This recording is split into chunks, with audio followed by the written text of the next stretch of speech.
Halo, welcome to Trading with Michael Yo. Jadi pada kesempatan kali ini saya ingin membahas yang orang sering katakan batu hitam. Batu hitam itu apa sih atau BlackRock? Jadi ini adalah saham coal atau batu bara. Jadi batu bara ini sering sekali juga dibilang sebagai emas berwarna hitam.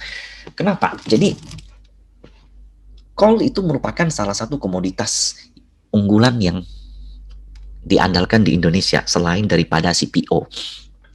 Jadi sekarang kita bahas latar belakang dari coal. Negara pengkonsumsi coal terbesar salah satunya adalah India dan China. India dan China pada musim dingin, biasanya di bulan-bulan kuartal keempat seperti tahun ke ini, permintaan terhadap batu bara tinggi karena mereka memerlukan sumber daya itu sebagai penghangat. Dan salah satu negara pensuplai coal itu adalah Indonesia dan Australia. Coal 10 tahun lalu dari tahun 2020 itu kisaran tahun 2011, coal itu harganya tertinggi sekitar 140. Ini saya kasih lihat chart dari TradingView. Di sini kita tuh jelas ya 140, kita anggap deh hampir 140. Kemudian coal downtrend selama 6 tahun sampai di 2016 dia menyentuh harga 49. Paling rendahnya itu di kisaran 48 kurang lebih. Nah, setelah 6 tahun terkoreksi, jadi ini kan coal termasuk saham yang cyclical ya. Jadi dia pakai siklusan soal demand dan supply. Ketika demandnya semakin tinggi, maka harganya naik. Tapi ketika demandnya turun dan supply-nya meningkat, maka harganya turun. Dan puncak dari masa jayanya coal, yaitu 10 tahun lalu, itu selesai. Harga saham coal pun akhirnya terkoreksi dari sini turun. Kemudian setelah 6 tahun di tahun 2016 harga coal mulai pulih. Dia mulai naik lagi ke sini, turun sebentar dan mencapai tertingginya coal itu di angka 120. Lumayan, kalau dari tertinggi 140 ke 120 lumayan, terkoreksi masih hanya sekian, sekitar ya nggak sampai 10% ya, kata kurang lebih lah. Jadi apa sih yang terjadi pada saham-saham coal pada saat itu? Di harga 49 ke 120 atau kurang lebih naik 3 kali lipat, hampir 3 kali lipat harga coal. Inilah yang terjadi dengan saham coal di Indonesia. Ulasan saya pada bulan Agustus tahun 2020, pada saat itu ketika harga coal pulih dari 40-an ke 120, Indi mencatat kenaikan sebesar 500% atau 5 bagger. Benar nggak sih? Sekarang kita coba lihat yuk. Ini saham Indi. Nah, pada saat itu 2016 kurang lebih di sini. Harga coal naik dari 50 naik ke 120, sahamnya sampai ke sini, Bos. Sampai ke 4.500. Kemudian kita lihat lagi. Ini ulasan saya saat itu. Adro mencatatkan kenaikan sebesar 300% atau sebesar 3 bagger. Dari sini kita lihat 2016 harga 500 menyentuh 2.600. Ini lebih berarti 5 bagger ya. Kemudian 2.600 kenaikan, dari 800 sorry. Kemudian ITMG menaikkan kenaikan sebesar 300%, PTBA sebesar 300%, Doit yang gila banget 1000% atau 10 bagger. Sekarang kita lihat ya, benar nggak sih? Nah, jadi tadi ini TMG dari sini ke sini 300%, kemudian kita lihat Doit ini benar nggak sih? Kamu mah ngaco gitu. Kita lihat dulu, jangan sebelum bilang saya ngaco, kita lihat chart aja. Ini kan kita bisa lihat bareng. Ini chart dari Stockbit-nya. Kita lihat saat itu Doit sebenarnya nggak terpengaruh dengan harga batu bara ya, karena dia itu lebih ke kontraktor, subkontraktornya batu bara. Nah, Doit di harga 2016 itu terendahnya 50, Bos. Kemudian ketika harga coal naik ke 120, dia naik ke 1.200. Jadi ini beggarnya bukan main-main. Kenaikan harga saham coal ketika siklusnya sudah sampai itu gila.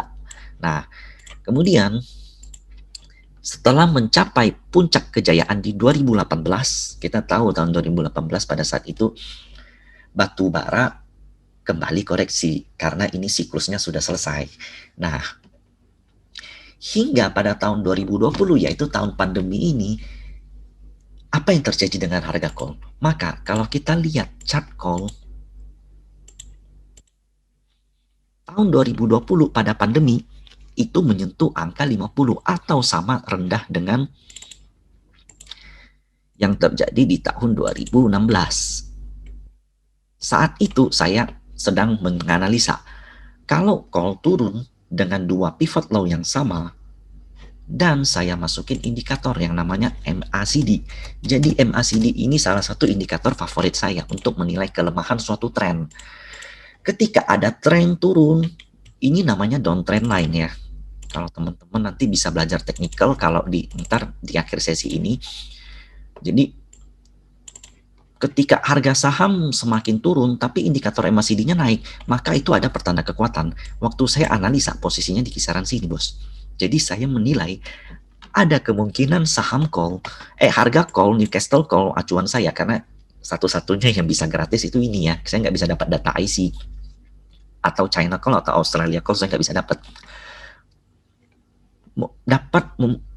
Sehingga potensi kalau saham call rebound ke 70. Pada saat itu ulasan saya seperti ini. Ini chart saya. Jadi ada MACD bullish divergence, ada dua pivot low yang sama, maka kemungkinan saham call naik kalau dari garis saya ke 80 paling enggak. Ini waktu itu prediksi saya. Kemudian hasilnya kita lihat. Naik sesuai dengan prediksi. So, saya bukan mau mengada-ngada. Jadi ini kotaknya saya gambar, dia sempat sideways sebentar, kemudian dia break marah dia. Nah, sekarang kita proyeksikan kenaikannya jika kita nggak usah sampai tinggi banget deh, kita sampai ke 90 aja. Gimana sih selanjutnya pergerakan saham call? Jadi prediksi technical analysis itu bukan cuma bisa dipakai untuk harga saham, kepada forex bisa, currency bisa, komoditas bisa, bahkan rate penurunan COVID juga bisa, karena kita menilai data kuantitatif yang selanjutnya kita memasukkan data GAN atau forecasting. Sekarang kita lihat apa sih yang terjadi dengan harga saham call. Wow, ternyata ini ketika call break dari 50 ke 70, dia udah naiknya gila-gilaan dari 900 ke 1600. Itu udah hampir beggar. Kalau beggarnya 1800. Nah, jika call mampu mencapai harga 90 atau nggak usah jauh-jauh dari 100, maka potensi dari saham batubara jika ini MA200 bisa masih lebih jauh. Selanjutnya Adro MA200 weekly itu juga masih bisa jauh. PTBA yang juga sudah mencatat kenaikan luar biasa dari postingan saya, itu juga bisa mencatat kenaikan jauh. MA200-nya masih di atas. Kalau kita lihat Doit, ini Doit salah satu saham favorit saya ya. Jadi kalau kita perhatikan di sini ada satu pattern yang namanya descending triangle. Jadi descending triangle atau double tops deh, kita bilang double tops aja. Jadi double tops ini kan pola bear seiring dengan siklusnya udah selesai. Jadi kalau saya main saham call itu biasanya saya tunggu siklusnya nyampe. Jadi ini saya bisa dikatakan nunggu 6 tahun nih baru bisa dapat siklus seperti ini. Jika Doit bisa nembus dari ini, saat ini Doit ada potensi nyentuh angka 540 karena ada pattern cup and handle di dalam weekly. Ketika dia mampu menembus 540 atau 600 di 200-nya, maka dia masih ada potensi sampai ke 1000. Tapi nggak usah jauh-jauh dulu deh, kita bilang M600 dulu. Maka dari itu, saham call ini merupakan salah satu saham pantauan saya, watchlist keras saya. Jadi, seperti inilah komparasi antara gambar. Padahal call bisa aja turun loh, karena ini pandemi kan, bisa jadi makin jatuh.